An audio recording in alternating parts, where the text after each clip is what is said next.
Ketiz qaynonamni Hong Kongga sayohatga jo'natib yuborib, o'zim shunaqa qora ramyon yeb o'tiribman. Ujinga.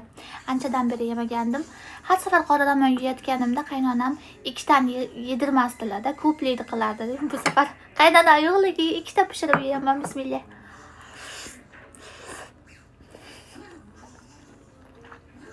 Ikkita yeyishimga ruxsat bermasdilar. Ko'plik qiladi deb.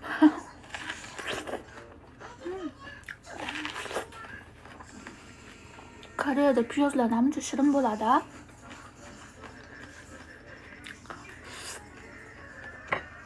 Eshitdinglarmi, Koreyada kupang degan ilova 100% hamma kartlar ishlatadigan ilova haq bo'pti.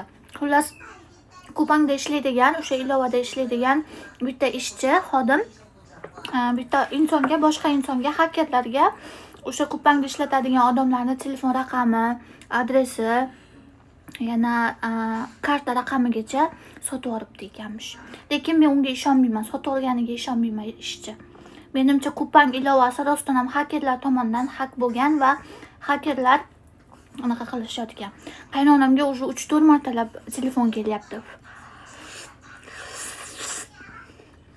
Hozir keyin Koreyada даже ba'zi insonlarni kartasidan chet elda ishlatib yurishibdi, pul yetishyapti.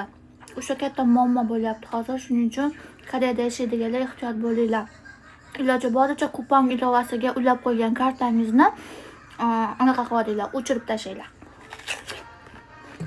Chunki yangilikda aytishyapti, faqat 30 milliontaga yaqin insonni anaqasi haq bo'ldi, dandiylari deyapti. Men unga ishonmayman.